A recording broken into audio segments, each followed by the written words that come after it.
Karibuni sana wapenda watazamaji wa Capital Television. This is CapChat. My name is Vanessa Victor, and with me is Nancy Masengo, our environment guru, and our sports aficionado, Sebastian Koloa. CapChat, of course, is a show where we talk about interesting things that happened throughout the week. Na pia tunaongelea main topics, and we also have our hashtag #Bus255. Kabla tujaingia, jumping right into our first current news, nomba ni wakumbushe mwe standby. Main topic yetu leo ni African upbringing, malezi ya Kiafrika. Utatupigia simu muda ukifika katika namba ambazo zitaonyeshwa kwenye screen yako. Tuanze na current topic yetu. Hii topic imekuwa ikitrend sio tu wiki hii lakini kwa muda mrefu. That is Ruge Mutahaba kuumwa, ameumwa kwa muda mrefu. Alienda kutibiwa India, karudi, sasa hivi tena amezidi kuumwa. And ni Ruge Mutahaba, kwa watu ambao hamjui, he's the director of strategy and programs wa Clouds Media Group, and hata sisi hapa managing director wetu just the other day alienda Clouds akaonyesha support kubwa sana kwa Ruge Mutahaba. Guys, what do you think? He has had such a very big impact kwenye the entertainment industry ya Tanzania, kwenye media. I think he's a very significant person who we need him to get well and to get back to doing what he's doing. That's so true, Vanessa, kwa sababu it actually so heartbreaking that a lot of us hatukujua the scale of his illness. Like in sasa hivi, it's like boom, like the guy is critical and we need to like step in and support him. Going back to your question, Ruge is so crucial to the media industry. Yani yeye ukiangalia wa AMD, ukiangalia other prominent people in other channels, Channel 10, yeye ni kati ya wale watu muhimu sana kwenye hii sector ya media. Kwa hiyo I can't even begin to think losing him. First, he's too young. Secondly, he has so much still in him to come out. Kwa hiyo my hope is that kwamba miraculously that Ruge will recover. Yeah, that's a very good point. There's a lot of things that jambo baya likitokea linaamsha. So there's always positivity in any negative thing. So that's what I like to do. Watu wanafahamu kwamba Ruge anaumwa, watu wanafahamu kwamba anachangiwa. Watu wengi wanafahamu pia extent ya mchango ambao, kwa sababu walikuwa wasema ni 6 million per day inatumika kwenye matibabu yake. Kwa hiyo hiyo ni hivyo, mimi singependa kuviongelea. But the positive part ni kuangalia jinsi gani watu wamereact to that. Kwa sababu tunajua media houses zina compete most of the times, all the times, kwa sababu wote wanatafuta advertisers. Lakini it shows how much these people can unite in case of crisis. Kwa hiyo imeonyesha jinsi gani kwamba illness yake inajaribu kurudisha watu. Labda watu kwa wamejisahau kidogo, watu kwa wameanza kuchukiana kabisa, really kuchukiana. So there's some positive to take from it. Lakini at the end of the day, we all pray for him because he's one of those guys. He's a really strategic person. He brings that competition level to the highest level kwa sababu anakuwa na ideas fulani. I had a guy ambaye alikuwa anafanya, ameanza naye project and then kuumwa kwake kumefanya project ife. And it was a very good project. Kwa hiyo anakuonesha kwamba ni this guy huyo ni strict sana lakini ana vision sana, anatoa innovation. So wote kwenye industry na wengine nje ya hapo, hata kama kuna mtu ambaye alikuwa hampendi au nini, lakini right now it's time for everybody to get together ili kumrudisha, kwa sababu entertainment industry inahitajika. And actually my biggest fear is what will happen to Clouds in case of, I don't know what will happen in the future. Lakini yani nikiwafikiria wale wafanyakazi wenzetu in the media industry na waonea huruma sana, kwa sababu from what I hear from Ruge, yuko so accessible. Yani mlango wake ni kama sisi hapa, yani you have something to present, you go see him. Kwa hiyo kwao, I think his absence is so touching. Yeah. Really, so we just pray for him. Na pia katika vitu ambavyo nilipenda nilipokuwa naangalia interview ya managing director wa kwetu, alikuwa akati anaongea, una notice kabisa kwamba as much as Seba US kama walikuwa wanasema they're competing for advertisers, they're competing for viewers, lakini you can tell that these people actually have interactions and a relationship ambayo ina go beyond that professional scale. And I think as our leaders in our fields, they're showing us kwamba even if you compete, you can still be friends, you can still support each other, and you can still have each other's back. Because there will come times when you need to unite against somebody else. Yeah. So because you're in the same field. Mkiwa muwe wapinzani lakini sio maadui. Because at the end of the day, there will come a point where you will need to be together to unite and fight against something else. Sasa mkiwa divided wenyewe, That's very true, Sebastian. And moving on, kwa tuna hope kwamba Watanzania walioguswa will also find hizo means ambazo sasa hivi zimewekwa out there to show their support and help out. And tunaendelea kumuombea that he gets better and he gets back to his job so that we can still get all those amazing good things that he gives and we can compete effectively. And then we move on to our next story imenigusa because usually ukisikia an older man ameoa a younger woman, I don't usually see watu wanashtuka sana. Usually ikiwa vice versa ndo watu wanashtuka if it's an older woman. Lakini hata mimi hapa I think this one imeenda a bit too far. Former Minister Kapuya, he's 73. Amemuoa mwanamke wa miaka 25 uko Tabora. 23, 23. 23? Yeah. 23. She's actually 23, I guess. Lakini, the weird thing about this, the thing is, I find it very strange, is kwamba in 2013, this man had a lot of scandals. Kama mnakumbuka. Ambayo alikumbwa na kashfa ya allegedly raping a 16-year-old girl who he was educating, giving the 16-year-old girl HIV/AIDS, which has been alleged to have, and now he's marrying this young girl. And by if true, meaning anamwaribia maisha na But was he proven guilty? He wasn't proven guilty, but it's allegations. So it's just allegation. Kaya Seba, what do you think of him, the 73-year-old, marrying this 23-year-old girl? Okay, so it depends with which perspective you want me to take. From kama kwenye dini labda ya Kiislamu, that's okay. Na inatokea mara nyingi. Tusema tu kwa sababu ni Professor Kapuya, everybody's talking about it. And the funny thing ni kwamba sasa to make it nikuonyeshe kwamba some people expect that. Just of recently, makamu wa rais akiwa anafanya speech na Kapuya akiwepo, akamsalimia afu akasema, by the way, nashukuru sana mzee upo. Mzee tulikuwa naye kipindi mimi nikiwa waziri na yeye alikuwa waziri bara, mimi nilikuwa Zanzibar. Lakini yeye amenizidi kete. Umeona, hivi karibuni amenizidi kete. Naomba wanawake wote mumpigie makofi. As in like he did something, unajua it was a joke, lakini inakuonesha kwamba that's cool. I mean, that's goals kwa baadhi ya watu. Sasa back to the perspective ya development wise and so on and so forth. Saa zingine tunaona age gap ikiwa kubwa sana. There might be a problem kwa sababu these people, it's hard for them to speak the same language. Sasa tatizo ni kwamba you never know. Kuna some 75-year-olds wana tabia za kitoto. That's actually what I wanted to say.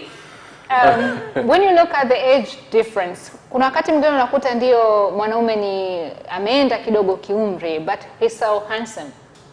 You know, like what is beauty just lies on the eyes of the beholder. I do not find anything handsome. You never know. No, not on this particular guys, not on this particular case, but there are instances you find the guy might be advanced in age, lakini unaweza kweli. Yes, lakini kwa huyu binti, unajua, getting married to someone as prominent as him, kuna benefits nyingi, wazijua familia yao. Labda amempenda kweli, lakini labda amempenda, like what Seba is saying. Unajua, I can't believe you're falling for Seba this. Like Seba actually what I believe in. I'm just trying to be like Sebastian, let me ask you a question. What does a 70-something-year-old man have to talk about with a 20-something-year-old girl? Okay, I have an uncle ambao yuko hizo kwenye 70s, 60 something. And he's really cool. I tell you, he knows a lot. He knows a lot about technology and so forth, more than me sometimes. Kwa mzee ni wa ukweli, yani mzee unaweza kuta kama mzee Professor Kapuya. Professor Kapuya is dope. To balance this, now this is an old guy marrying a very young woman. Mwanamke mtu kidogo advanced in age, kiumri, akimoa kijana mdogo, mbona akiolewa na kijana mdogo. Akiolewa, exactly. Mbona tunatupa sana mawe? Hao wanaotupa mawe hivyo, hata huko watatupa mawe. Lakini mimi personally, kwa mfano kuna jamaa mmoja hivi ana ujasiri mkubwa sana. Yupo ni boyfriend wa mamake Diamond. Umeona? and unaona mawavidavi wanaoneshana kila sehemu, if you see them anywhere. Unajua he's dope, yani yule he doesn't care. Umeona? Kwa sababu labda amempenda kweli. Sikia nikwambia, mwisho wa siku, at the end of the day, kila mtu na anavyoona. Saa nyingine you can from my perspective I don't think it's right. Kabisa. Kwamba mtu mwenye umri mkubwa sana. My next question I was about to ask, so if kesho kuta I tell you guys I'm getting married, my future husband, he's about like 78 years old. Yeah. You guys are going to be like, yeah, cool. No, me, I won't be cool. No, I won't be cool because I know you. Because I know what you like. Yani unajua that I know kabisa you'll be searching for something else. Unajua kuna mtu, maybe I have a friend ambaye yeye anapenda wanawake watu wazima. Yani wazima, yani wazee, yani watu wazima haswa. Yani that's his fantasy yani. So I don't know, lakini tu most of the times kuna kuwa mtu anafuata benefits. Ila saa zingine mara nyingi kuna watu aina hiyo lakini ambao wanasema personal taste. Kuna wanaume ambao wanapenda kutoka na wanawake wakubwa, kuna wanaume ambao kama R. Kelly wanapenda wanawake wadogo. Twende kwenye next topic yetu. Hii nimeipenda. I don't know how to break dance, but I used to love watching zile dance movies and whatnot.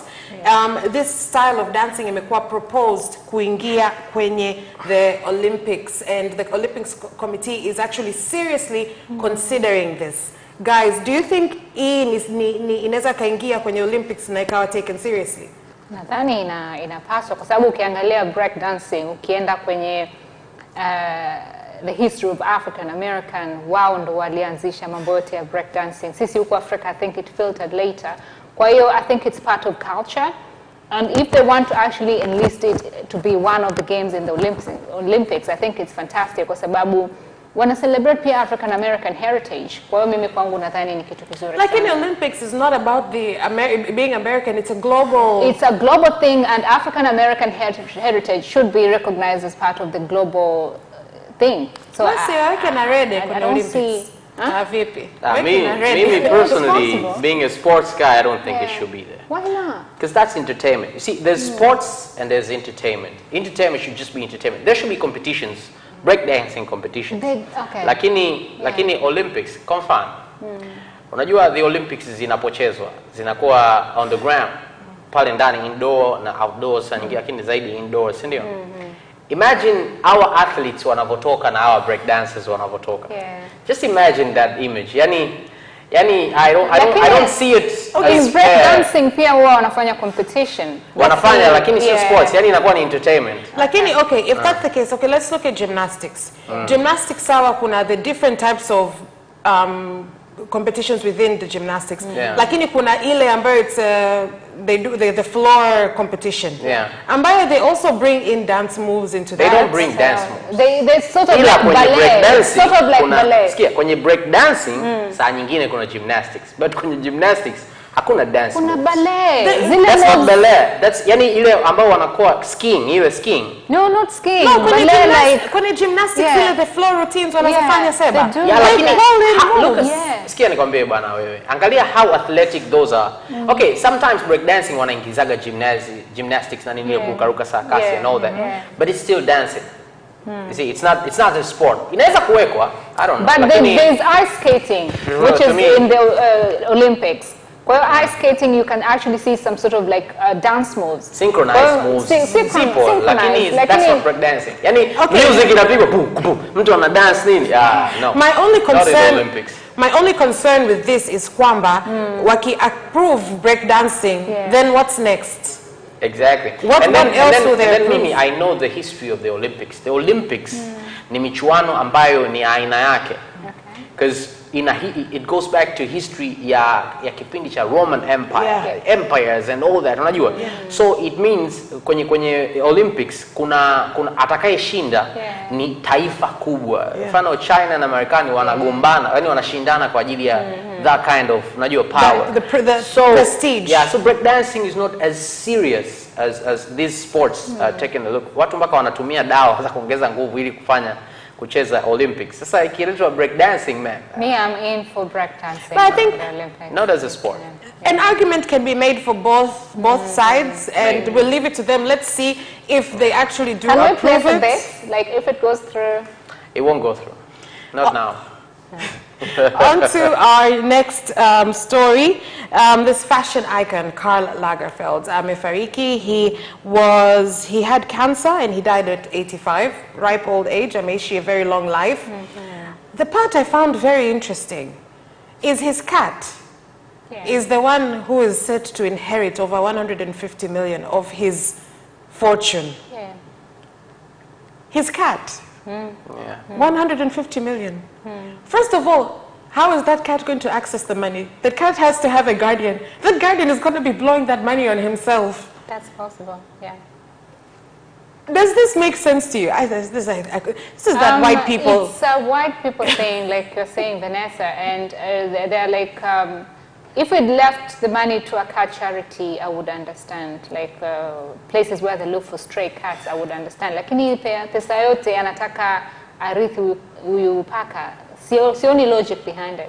Sema ungekuwa na an animal lover, labda una mbwa wako alafu kwenye inheritance yako kwenye will unamwekea kwamba like one third of my inheritance itaenda kwa watoto, 1/3 kwa wife, alafu 1/3 inaenda kwa my dog. Yeah, luckily we have the main topic to talk about that.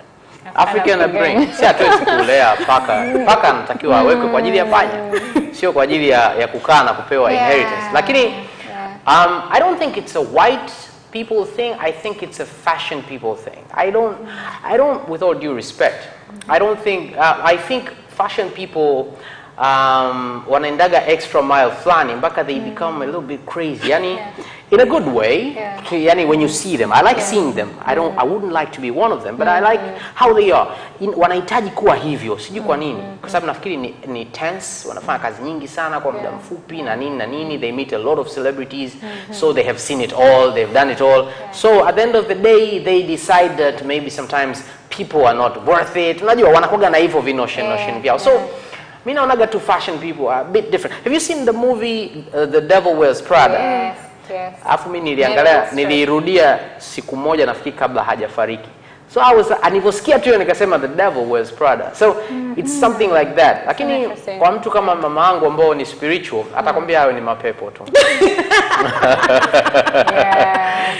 At the end of the day, that's not logical. I think you need to, kama umesema alikuwa ni fashion icon, yeye ulimwengu wake haukuwa ulimwengu ambao sisi tunaweza tuka-interpret na get the real meaning and sense kwa. Hata wa Tanzania fashion, wewe unakutana na watu wa fashion wa Tanzania. They have the difference, yani unajua, yani they have something different about them. They have their quirks. Yeah, ukiangalia unaona, okay, so you decided to do that. Okay. Also looking at him. Yeah, he doesn't look high. He was 85 years old, as an old man. He is very old. Lakini reports kwamba kweli alikuwa anampenda yule paka, alikuwa anasafiri naye kila sehemu. That was like his best friend.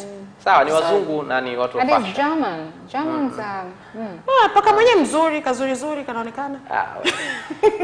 But it's a lot of money. But I'm not leaving. Sema najua tu mateja wengi watatamani kuwa paka. Ile statement ya bora kuzaliwa paka Marekani. Now it makes sense, Kuliko binadamu wapi? Kuliko binadamu. Okay, guys, let's move on to Nigeria. Nigeria wamefanya presidential elections out. First of all, they were pushed forward. Alafu campaigners, wale candidates wakalalamika waruhusiwe kuendelea kufanya campaigns kwa sababu muda umesogezwa mbele. And finally zimefanywa, lakini results bado hazijatoka. Lakini there was a lot of violence that happened in areas kama Kamu, where watu ambao wamevote ballots zao zilichomwa moto. So now they're demanding that they need to redo the elections tena. Why do these incidents of just conflict always happen, especially in African countries when it comes mid-year elections?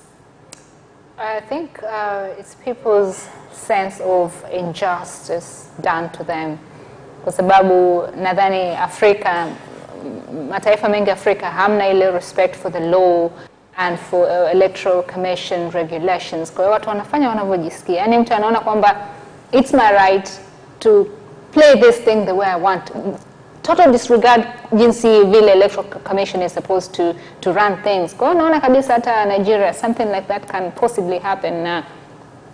People have nothing to do. Lakini sasa hiyo watu sawa wakiwa wanalalamika because they're being oppressed, I get that. Yeah. Lakini people's ballots being burnt, that means that they are trying to be silenced. Exactly. So it's not the people who are speaking out, it's the people who are trying to silence them.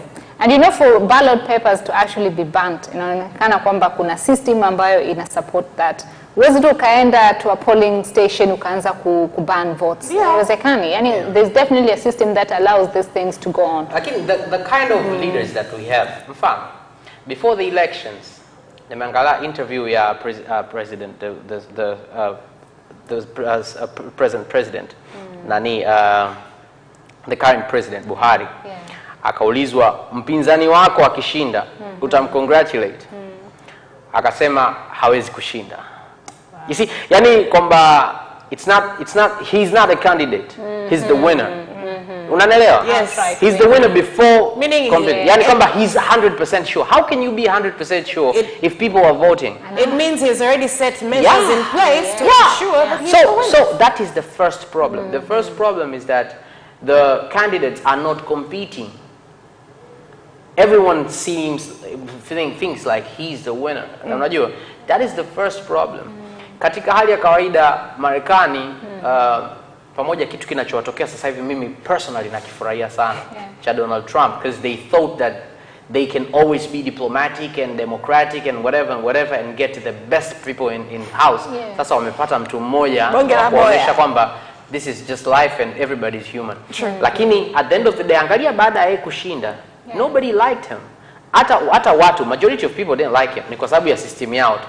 Lakini mwisho wa siku they agreed. Hakuna mtu alileta kuprotest kwamba ameshinda. Watu walianza kuprotest shughuli zake, lakini sio kwamba kwa sababu ameshinda. Respect for the law. Na hicho kitu nakumbuka hata our president said about people demonstrating. Akasema kwamba in other countries, baada ya election, you let whoever has won carry on with his job. Na ndo inatokea Marekani na nchi nyingine, lakini huwezi kuona hiyo Afrika. No? Lakini ni kwa sababu hakuna dalili za wazi za kuiba. Yes. Unajua tatizo lingine ni hilo. Yaani kwamba kama mtu anaona kura zimeibiwa, zimemwagwa, zinachomwa. Live, that's open. Yani unajua hapo unamtrigger mtu kupita kiasi sasa. Unamtrigger mtu kupita kiasi. Because it's like you're telling that person you're less than nothing. Your voice means nothing. Alafu mtu amepanga foleni all the time kupiga kura. And then hiyo that's one. Lakini pia Nigeria kuna watu wengi sana unajua. Sasa unajua ku manage watu wengi. Ni kazi ngumu kidogo. Alafu watu wenyewe wakiwa wengi wamesoma and hawana shughuli. Unajua sababu ndio maana Nigeria wengi wanasema gani matapeli sio ni kwa sababu hiyo. Yaani wamesoma sana, afu wako wengi sana and then they have nothing to do. So they kind of frustrated and something like that. Lakini hiyo ndio picha ya Waafrika. Yaani inaanza kufanya Donald Trump alichosema kianze kuonekana kweli, because most of us think it, he just says it. So he said it, and maybe he was right. That's very true. Alafu tuendelee tusende mbali tuje Malawi. So in Malawi kuna 41-year-old presidential aspirant. Kwanza he's a Rastafarian and pia amemweka mama yake kama running mate. Na amesema kwamba akichaguliwa kuwa rais, he's going to make sure kwamba ata legitimize cannabis farming. So this is a presidential candidate for Malawi. It's no. I like the fact that amemchagua mamake kuwa ndo running mate wake. I think it's a lot of respect for women in Africa. Lakini the fact that anataka legalize cannabis farming, sidhani kwamba ni kitu kipya, because it can be used kama for medicinal purposes, etc. So not in Africa. No, not in Africa, like but in the United States, right? I know people who never mind. You used to use it back in the day, like 5-10 years ago for medicinal purposes. Yeah, bado kuna watu wanatumia and they are allowed kabisa. Okay, there's flaws. There's a few flaws in that. First of all, he's Rastafarian. Rastafarians do not believe in politics, so it's going to be very hard for him, even if he wins, because his ideas of leadership, if he's really a Rastafarian, are contrary to politics. To the whole structure to the whole structure of politics. Rastafarians do not believe in politicians or politics at all, and that's why they call it politricks. It's just it's tricks to get the polls. So that's one. Secondly, kumchagua mama yake, for Rastafarians, mama play a very big part. So this now tells me kwamba he's really a Rastafarian and he's trying to get into politics. Hapana, huyu anajichanganya tu. Kwa sababu hata Rastafarians wengine sidhani kama watamsupport sana unless wao kuna kitu wanakitaka. But looking at Bobby Wine, the guy Bobby Wine was not a Rastafarian. He just had dreadlocks. Yeah, he just had dreadlocks. Okay. Yeah. Just for my own personal clarifications, what is a Rastafarian? It's a way of life. So it's not just a name, it's a lifestyle. Yeah, it's a way of life of a certain people. Like they have a certain way of life, and most of them believe that Haile Selassie is Jesus. So like baada ya Yesu kusema nitarudi, he came back as Haile Selassie. Okay. Yeah. Sebastian, if you were this Malawian presidential candidate, let's forget the Rastafarian part.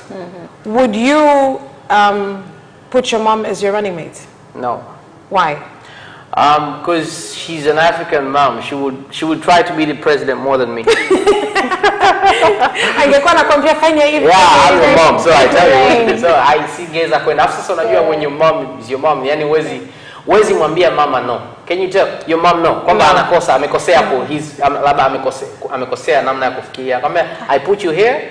I put you to this board, I'm going to take you out. Yeah. Me, I can tell my mom no. Tamzunguka moyo, pretend like I didn't hear her maybe. What? I'll be right back. Nakuja sasa hivi mama. That's an African mom.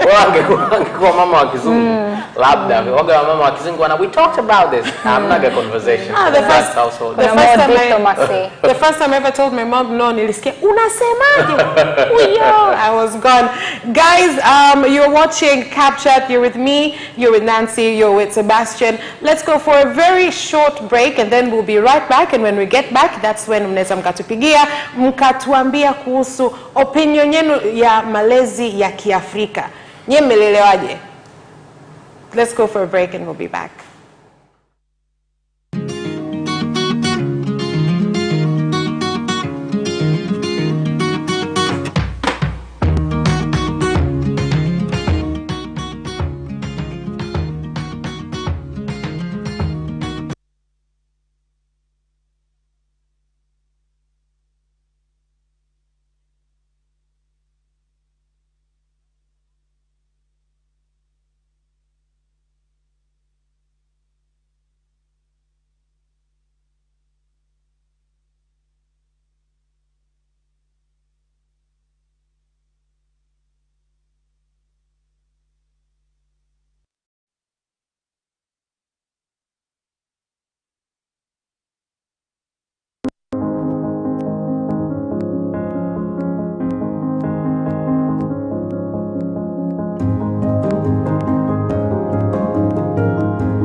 back to Cap Chat. You're still with myself, Vanessa. You're with Nancy and Sebastian.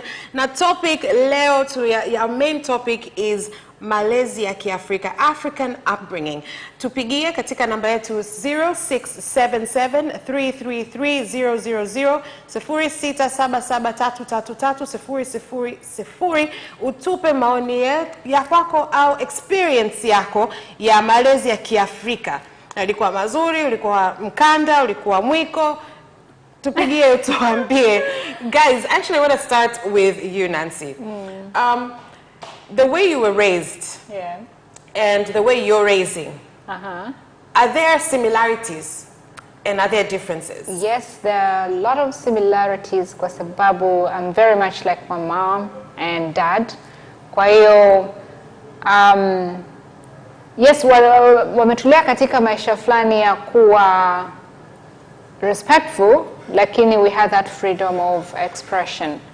Kwa hiyo, I don't remember ever being whipped. I don't remember being talked to harshly. And even at the moment, the way my dad is with my young sisters and brother, there's so much love and openness. I think I've never seen any father raise his children like my father. So kuna a lot of closeness, lakini uki mess up, my dad is like there. Kwa hiyo hatuko spoiled in that sense. So kuna tofauti sasa ambavyo sasa hivi wewe you are raising. Are there any differences? More, they used like to protect us and us to ambie certain things. Me, I would tell everything as it is. I wouldn't say hide some things to protect him. No, I will just say it as it is. Sebastian? Yeah. Najua bado, lakini. Yeah, but I have kids at home.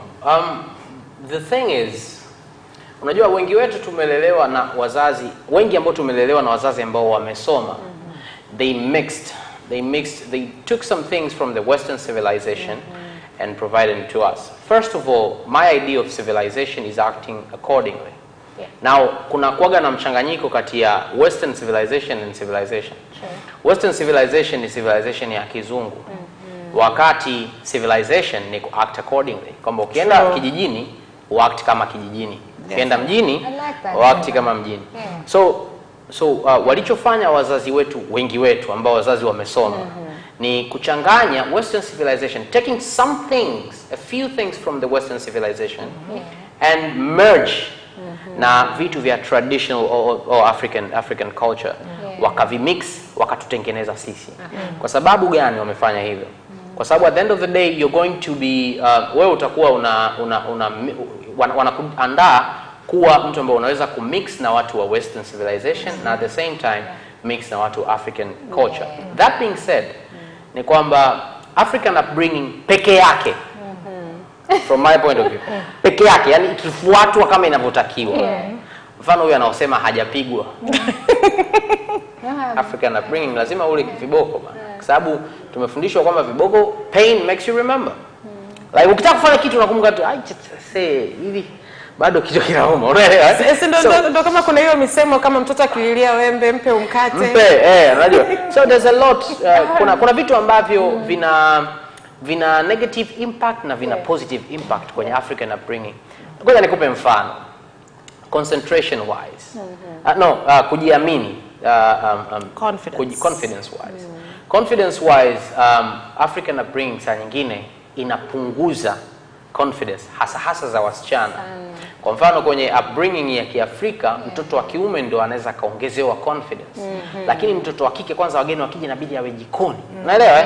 Kwa hiyo hata akiwa na mume wake, anaamini kwamba wakija marafiki zake na mume wake, yeye ni jikoni. And he has no say. Unajua? So that's one of the ways. Lakini pia at the same time, Western civilization sasa ukitofautisha hapo, yenyewe inaweza kukufanya uonekane na dharau. Au uwe kweli na dharau. Kwa mfano unaweza kufundishwa aba watu ambao wamekulia kwenye maisha bora. Tuko tusina Uswahilini tunataka maisha bora. Sawa, wanafundishwa kwamba when you're reading a book, akija mgeni, akigonga, akifungua, you just go up, say hi, get back to your book. Umeelewa? Get back to your book. Sababu you have to finish what you started. Like yani we're serious. Kama ni homework, kama ni nini, you have to finish it. Usianze lakini kama Kiafrika unasoma kitabu, unafanya nini, akija mgeni you close it, unahakisha wameletewa vyombo, umeletewa chai, umeletewa nini, and you go to your room. Aukai tena hapo sebuleni. Actually that's true. Na kwa sababu nakumbuka hata mimi hapa growing up walikuwa wakija wageni nyumbani, hata kama ninafanya homework living room sebuleni si hapo tu. Watu wazima wakija unahakikisha kwamba kama ni soda, ni maji, everything is there, alafu you disappear from the area. Sijakumbuki, I don't even remember ever being told kwamba nenda.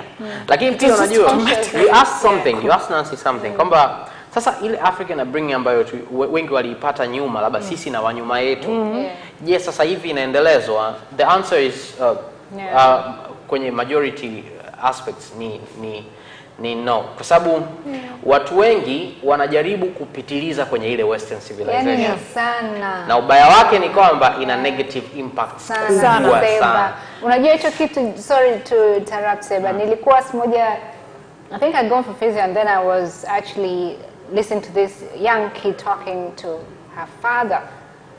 She's like, "Daddy, you know, yani yale mazingira ya kizungu tumechukua, kesha watoto, yani mtoto anauliza huyu mtoto ni Mwafrika, huyu mtoto ni mzungu, huyu mtoto yuko wapi?" Na ile inaleta sana confusion of identity. It's not true. It's not good kwa sababu ndio maana unajua watoto wa kizungu wanapoteaga, sijui wanakuwa na vichaa, sijui wakiwa wadogo, sijui ni kwa sababu hawajanyoshwa. Yani kuna vitu fulani unaangalia unaona yani wewe ni kwa sababu tu haujanyoshwa. Unajua? Mommy, daddy, sijui nini. Yeah, and all in all, everything has to go back to order.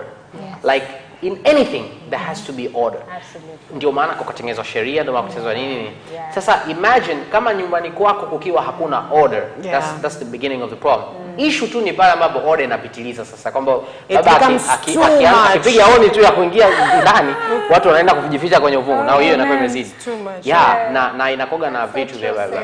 Lakini pia relationship wise, African upbringing inaweza kuwa na negative impact au positive impact kwenye relationship wise. For instance, kuna ile kwamba wanaume nyinyi ndio mnajadili vitu, mwanamke hatakiwi kujadili, unaelewa?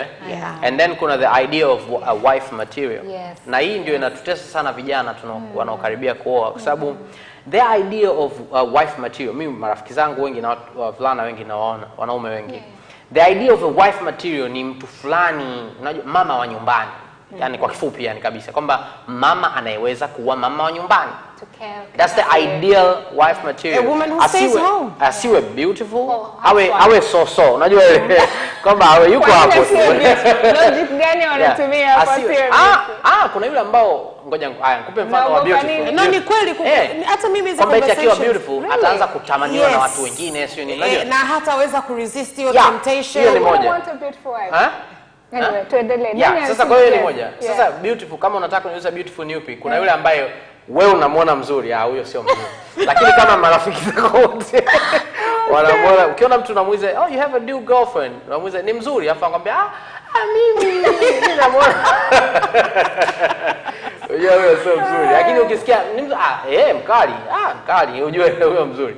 So that's just I'm just it's very interesting. Okay, lakini issue ni kwamba ina tofauti, sababu mtu anamwangalia mama yake labda alivyokuwa, ndo anataka a wife material, awe nyumbani, alafu unajua awe anamwaza kwamba hivi una kucha zake anaweza kupika kweli, unajua zile. So sorry to interrupt you, Seba. Alafu hiyo kitu, it's something ambayo nime notice, ambayo ime transcend whether you're raised by white, Asian, black. Most men, when they want to get married, they look for women who sort of remind them of their mothers. Hiyo ni kawaida. Kwa sababu your mom is your first love. True. Unajua, and she's your idea of beauty. I see that. Unajua, so like most of the times wanaume, even me, my wife looks like my mom.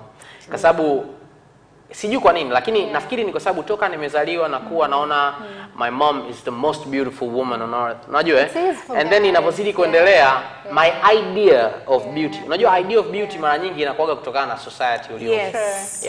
So my idea of beauty inakuwa centered kwanza kwa wazazi. Sio lazima, but as you grow and your world becomes sasa ukipata exposure Tumia hiyo criteria, nadhani you'll always love your wife kwa sababu she sort of like epitomizes your mom. Kwa hiyo nadhani it's a cool thing for Hawa us anaweza guys. anakupiga nini afu I think we look for someone who's more like our fathers. Yeah, maybe pia. Kwa hiyo ndio hivyo. Kwa hiyo relationship wise pia.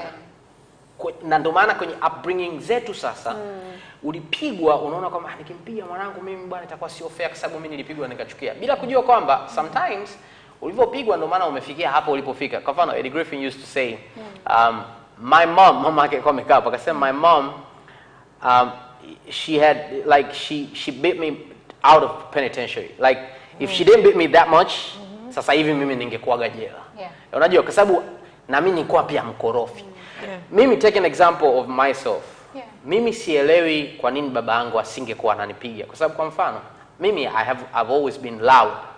Kwa hiyo tukicheza mpira nje na bahati mbaya nyumbani kwetu ndio ilikuwa nje ndio uwanjani. Watoto wanakuja tunacheza. Na mimi ndio kipa, kocha, refa na kila kitu. Sawa. So yeye alikuwa mwalimu and he had a whole week anakuwa zamu mwalimu kwa hiyo anachoka kweli. And then anarudi anataka kulala and then mimi ndo niko na commentator hapo mpira mzima. Wewe piga uwanja. Alafu sasa nikwambia ukiwa mtoto inakuwaje? You forget, yani saa hiyo umeambiwa acha. It's the excitement. 2 minutes later unajisikia umepiga kelele alafu ukiambiwa alo ndio unakumbuka why did I do this? So mimi kwa kweli nilistahili kupigwa na mwanangu pia akiwa na akileta hizo nani nitamdoka kwa kweli. Unajua like miaka nyuma ilikuwa a bit easier kumdiscipline mtoto kwa kumchapa. Kwa nini sasa hivi sio? Sasa hivi watoto ni wagumu sana kuwa manage. Si kwa sababu unamwachia hivyo tangu mdogo. Exposure na pia anashinda muda mwingi shule. Nancy, watoto wengi wa sasa hivi generation ya sasa hivi they have access to internet. So they think they're white kids. Kwa sababu Marekani if you hit anaweza kapiga yeye mtoto mwenyewe anaweza kapiga simu. Na hata sasa hivi Tanzania wanakuitia social service. Nani kuna ndugu yetu mmoja zamani muda kidogo. Tulikuwa sio ndugu lakini tulikuwa tunakaa community moja. Alienda Marekani na watoto wake wawili mapacha. Wamefika kule siku hiyo anataka wachapa wamechelewa kurudi. Wakamwambia tutapiga simu hivyo. Akamwambiaje? Mtapiga simu. Sawa, mimi nawanyuka. Nyie pigeni simu alafu wao watawanunulia chakula. Basi. Yaani unajua, yani wewe mtoto ukishamuonyesha hivyo kwamba haya sasa kwa mfano angalia hizo angalia hizo let's see the consequences. And that's what African parents wanajiwaga to say wanakuwa spend a lot of time shule. Atarudi jioni. Lakini at the end of the day there's no yani mimi ninachosema hakuna excuse ya kuto kumraise mtoto wako jinsi unavyotaka wewe. Kwa sababu mwisho wa siku yeye mwenyewe pia atakulaumu wewe. Na pia mimi I also believe kwamba hamna formula. There's no every child is different. Hamnaga formula. You are raising a child. Yeah, of course. Lakini kuna watoto wengine ni kichwa ngumu. Lakini more tough love. No, lakini ni kwamba they're not as kichwa ngumu. Lakini kuna vitu ambavyo tunajua kabisa consequences zake. Kwa mfano, kila kitu mtoto anachoomba anapewa. Let's take that example. And that sio child tu peke yake. Hata mimi nasema hata kwenye relationships. Wewe mwanaume toka umeanza kumtongoza Vanessa, kila anachosema anahitaji, mama, wewe unaenda kukopa. Hivi siku ukisema hauna na kuacha utamlaumu. Umeelewa? Sasa huyo ni mtu mzima. Imagine huyo ni mtu mzima na anazoea hivyo. Imagine mtoto. Umeelewa? I was listening to the radio one time na huyu jamaa anasema kwamba alimwambia mwanae mtangazaji mmoja tena namkubali sana. Alisema alimwambia mwanae siku hiyo. Kila siku ilikuwa wakifika hiyo njia wakiwa wanatoka shule. Anajua kabisa hii njia ya huku ni kuku. Tunaenda kula bata. And then njia ya huku ni nyumbani. Sasa kila siku huyo dogo akifika pale anaanza kuangalia hivi anajua tukikata tu hivi mambo ni mazuri. Tukikata hivi ni nyumbani. Sasa siku hiyo wamefika baba tukate huku. Babake akamwambia tunaenda nyumbani kwa sababu leo sina pesa.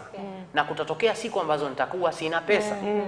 Kwa hiyo siku hizi zikitokea itabidi twende tukale nyumbani. Ikitokea siku tuna pesa tutaenda. So the child used to lakini sasa sisi yale mambo ya kizungu hey stop that na kati kuna wageni no. Haya ngoja niulize kitu kingine. Kwa nini wazazi wanavyotulea sisi like let's say you had strict parents and then when you have your own kids all of a sudden your very strict parents are the most chilled parents to your kids. No. Because I can answer this. Grandkids to our parents, they're like pets. Yani mjukuu kwa mama, baba, yani it's like a pet, you are my adorable granddaughter, grandson, yani hivyo. Kwa hiyo ile responsibility ya kumraise yule mtoto, sio ni ya kwako mzazi, sio ya baba wala mama. Ndio maana kuna ile shift too much love. Yeah, I'm agreeing with you 100%. So the easiest way to say it is, those are not their children. They are their grandparents, their grandchildren. Yani hapo ndo bottom simple line. And clear. Hata wewe ulivyokuwa unakuwa ukienda kwa bibi yako alikuwa anakutreat vipi? Na kumbuka stories za baba yako akikuelezea kuhusu bibi yako. Actually I don't even need to kumbuka stories za baba. Mimi nakumbuka nilikuwa nikiomba hela ice cream. Nakumbuka tena bibi yangu mzaa mama alikuwa akija nyumbani, akija kutoka Moshi, akija home. Nikimwomba kulikuwa kuna ice cream guy yule enzi zamani anapita, unasikia kile kikengele kinalia kileleni. Nakumbuka hapo naenda kwa mama, naomba hela no ice cream. No, sina hela. Kienda kwa bibi. Utalia we. Hata kwa bibi hapo utakukumbuka kwamba unaenda kuomba bibi. Unarudi tu chumbani ule una stress zako, unakumbuka ile kengele is moving further and further and further away. Ana kama anafungua kwenye kanga yake ananipa nenda kwa bibi na baba. Kwa hiyo ni bibi yako, sio so that is the case. Yaani wale wanakuwa wanawachukulia kama hawa ni wao wanakuwa washakuwa watu wazima. Hawawezi tena kufanya. Afu hata energy hana kabisa. Ila tu sisi wenyewe sasa tunavyo-treat watoto wetu tunatengeneza mabomu sana. Mimi najaribu nikiendaga kwa marafiki zangu kwenda kuwatembea na ngao watoto wao, naona what you making here. Unakuta mtoto kweli ni bright. Ni bright huyu, ni kweli ni bright. Lakini kweli tabia zake zitakuja kuaje akiwa mkubwa. Hicho unachosema Seba, I think as guys we were lucky kwamba tulivolelewa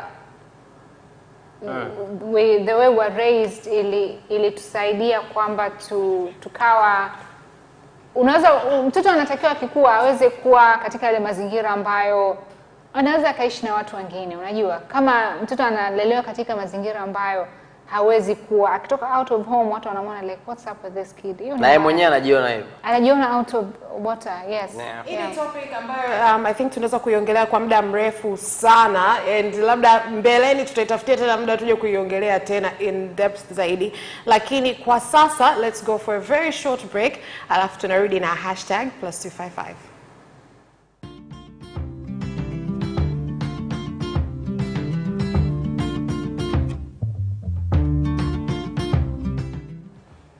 So we are back with #+255 na #+255 yetu leo ni daladala. Kabla tujaanza mimi naomba niwe mkweli, sijapanda daladala na muda mrefu kidogo, lakini nimefanya research kwa ajili ya hii topic specifically. Seba, mara mwisho umepanda daladala lini, and what is your worst thing that has ever happened to you kwenye daladala? Nikisahau nauli. Hamna kitu kingine worse than that. Umepanda, ushapanda, ushangaika, ushakaa kwenye kiti, ndio unagundua wale taona umesahau. Alafu ukiangalia kama kwenye hiyo video hizo hustles za kuingia kwenye hiyo daladala. Hizo mimi nishapitia sana hizo. Mara mwisho nimepanda ni juzi kati tu. Mimi wanapanda daladala every once in a while. Sababu kwanza mimi hapa watu wengi ambao wananiangalia kwenye TV sports wise ni madereva na makondakta wa daladala. Alafu ndio watu ambao wananigunduaga spot on haraka zaidi kuliko wengine. So those are like my fans. So hao ndio watu ambao napendaga kuinteract nao zaidi. Kwa saa nyingine I might need to get from ITV to Sayansi or some karibu. I take a daladala. Something else I hate kuhusu daladala ni joto. Yaani unajua kwa sababu kuna joto, yani foleni zile na nini inakuwa kidogo kasheshe. Wakati naanza kusoma news na nini ilikuwa shida, kwa sababu saa nyingine hao jamaa ambao ndo wanakuwa your fans. Lakini saa nyingine wanakuwa na kashfa. Mfano ishawahi kunitokea ndugu yangu mmoja hapa, mpaka ndo kilimfanya ninunue gari, mzee mmoja wa ITV hapa, mtangazaji. Aliambiwa, "Halo wewe." Akatajwa na jina. Wewe sema bibi bwana, kaa upande mmoja kaa ovyo hapo. Tu mwenyewe umetoka kuonekana kwenye TV, sasa hizi unashindwa kununua cha gari bwana, unajua? So, kuna koga, lakini uzuri wa daladala bwana, kitu ambacho mimi na miss.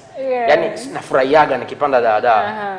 Ni kwamba siku zote kuna stories ambazo, yani there's something that's going to happen ambayo itakuwa interesting. Ukipanda kila siku saa nyingine inaboa, lakini ukipanda mara moja kuna vitu fulani unavisikia ambavyo Actually, I think here is one of the things I miss about kupanda daladala. Unasikia conversations nyingine zinakuwa very interesting sana. Yeah. Nancy? Yep. What about you? Mimi napanda daladala actually. Nimepanda juzi tu hapa nilikuwa naenda Kariakoo. Kuna siku ambazo najiona ninachoka, I can't bear to drive. Kwa hiyo na mwana panda daladala vizuri, nimekaa zangu kwenye kiti, not on rush hour. Wakati ule daladala ziko kidogo empty napanda nini. Lakini kwangu mimi nadhani ni kauli mbaya ya makondakta ndio that's what I don't like. To just talking down your ear like anakujua. Mimi sijali. Kwa sababu mimi mwenyewe nina kauli mbaya. Yaani uzuri wangu ndio yaani kwa kauli mbaya basi unarudisha. Sema hivyo kuna kauli nyingine afu unajua Kiswahili kinachoma wewe kinachoma sasa kwa sababu wewe unachukulia serious. Mimi kwa sababu nawajua I expect that from him. Kwa hiyo kwa mfano kuna siku mdogo wangu sasa yeye ndo alikuwa mtaalamu wa hizo mambo. Alikuwa mwanafunzi. Afu amekaa sasa kuna wale wa mama anapanda tu anataka umpishe hata kama ulikuwa ushapanga kumpisha. Wewe nyanyuka hapo, wewe mtoto mdogo unaona mimi nimesimama. Unajua? And then it's not your right. Mimi kukupisha sio right. Kwa sababu na mimi nalipa na wewe. Sasa hivyo ndio vitu vinavyofurahisha kwa nani?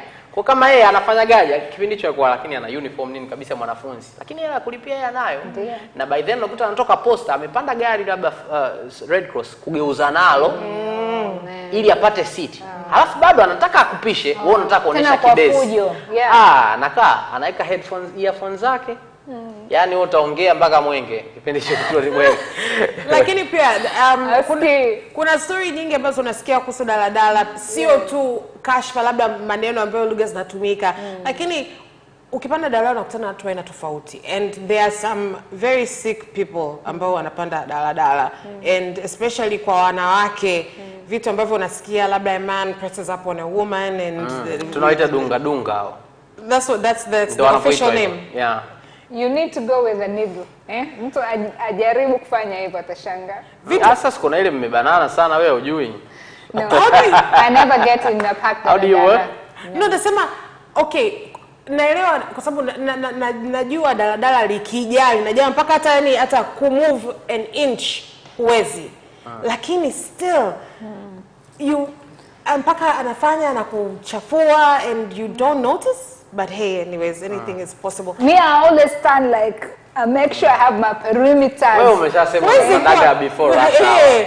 Huwezi kuona kitu kama hicho. Kama unamana before rush hour. Kama ni kipindi cha na hiyo mishemishe. Kipindi cha kugombania daladala hamna perimeter. Kwanza hicho kitu kwenye I think I heard the same story Zanzibar. Wanawake kina dada, kina mama wa Kizanzibari walikuwa wanalalamika sana kwamba wakiingia kwenye daladala wanafanywa vitu vya ajabu, lakini I think it takes someone sicko kufanya kitu kama hicho.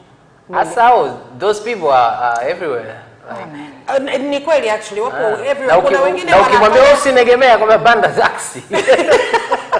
Okay guys, that is all for #+255 daladala. Kama unapenda, haupendi, unapanda, haupandi, una experience vitu vizuri mule ndani au una experience vitu vibaya mule ndani, ndo daladala zetu hizo zetu za Tanzania. Tunaenda kupambana nazo.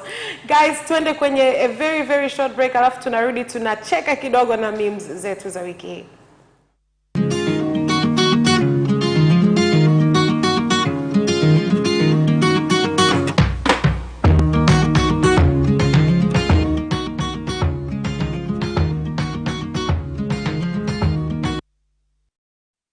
Kitabu cha Dr. Reginald Abraham Mengi kitwacho I Can, I Must, I Will sasa kinapatikana kwenye maduka ya kuuza vitabu yafuatayo: Dar es Salaam, A Novel Idea, Slipway Msasani, Yacht Club Road Msasani Peninsula, The Book Cave, Mbezi Rainbow Social Club, Ara Museum Offices, Ikunda Bookshop, Kariakoo mtaa wa Mhonda, House of Wisdom, Mezzanine nambari 22 NHC House, Samora Avenue, Dar es Salaam, MacBooks and Brains, Mlimani City Mall, duka nambari 44, Dar es Salaam. TPH Books, barabara ya Samora, Elite Bookstore, Mbezi njia panda Goba, Mlimani Bookshop, Kariakoo mtaa wa Sikukuu na Lindi. Timiza malengo, Ubungo Kona, Chuo Kikuu. Bookmart Online Shop, Instagram, Bookmart TZ, Twitter, Bookmart 1. Jamani Investment Limited, Nyerere Road, Airport Terminal 2. Shinyanga, Kahama Bookshop Center, mtaa wa Lumerezi. Arusha, Kase Bookstore, mtaa wa Sekei. A Novel Idea, TFA Center, Arusha Tanzania. Dodoma, Lugarawa Bookshop, Dodoma mjini, barabara ya 8. Moshi, Ape Bookshop, Moshi mjini. Christian Bookshop, Moshi mjini. Wahi nakala yako sasa kwenye duka lolote lililopo karibu nawe.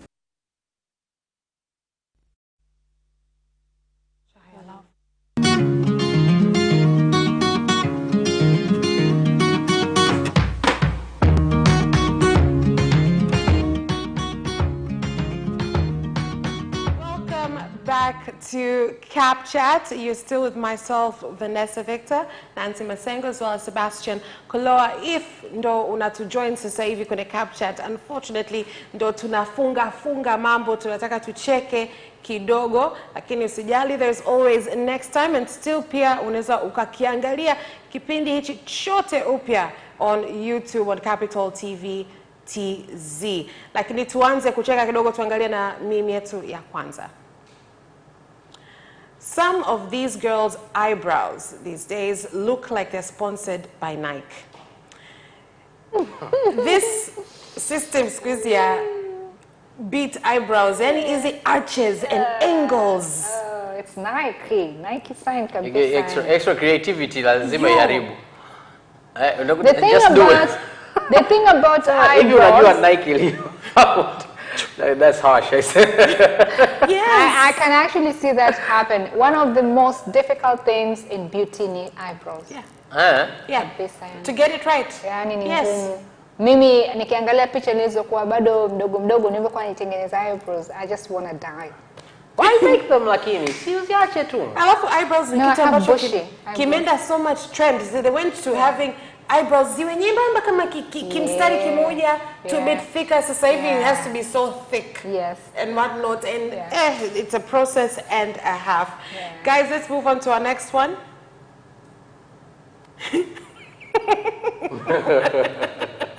African parents be like, you're not a baby anymore. Yeah. Unapewa mfagio, zoleo. You're the African upbringing. Yes, idea. Kafana me, my mom used to tell us. Mimi, I started cooking when I was 6, sijui, anakwambia. 6 or 7. Cool. Started cooking. Yeah, kabisa anakwambia I started cooking when I was 6. 6 by then ilikuwa so standard. A lot of us used to know to cook by then. Not a lot. Mimi, not a lot. I did that. That's you. That's not a lot. Lakini wazazi wengi wao wa zamani anakwambia, so kwanza ukiwa mdogo you have to do something. Lakini it all goes back to one thing. Seba, unajua kupika nini? Maybe I don't have anything that I know how to cook best. I'll survive, but I will survive. Lakini siwezi cook best. Eti kwamba baba chai. Hiyo ndio utakailiki nini, tangawizi, maziwa ya kutosha. Hata iliki hata weka, will you put iliki? Naweka. Mimi mtoto wa Kitanga, right? Yes. Oh yeah, chana mimi. So Seba's chef. Kwa chai mimi sichemshi. Pierce the resistance. Napika. Unajua kuna tofauti kati ya kupika chai na kuchemsha chai.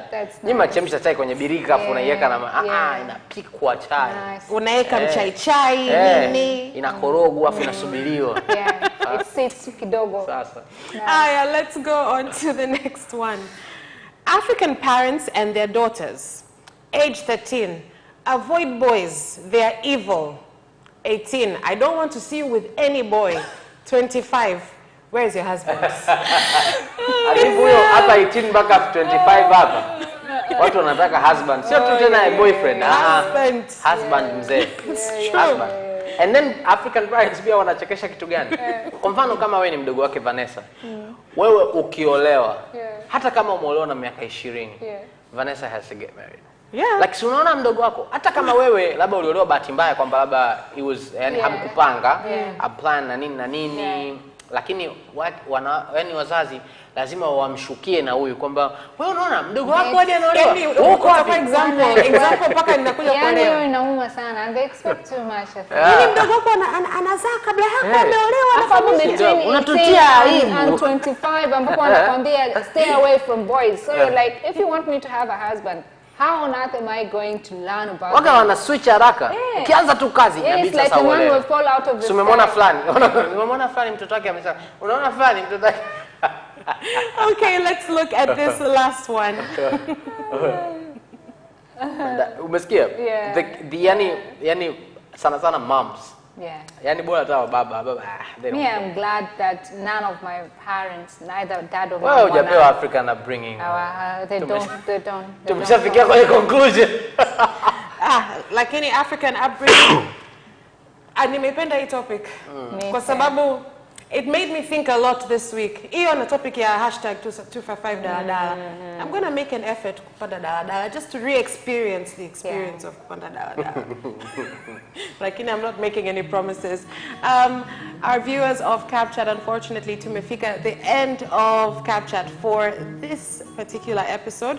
Join us again next time. Na kama umekutia kipindi at the end, don't worry, go to our YouTube page and you can watch the show at your convenience. Unaweza ukapause, ukaplay kwa raha zako mwenyewe.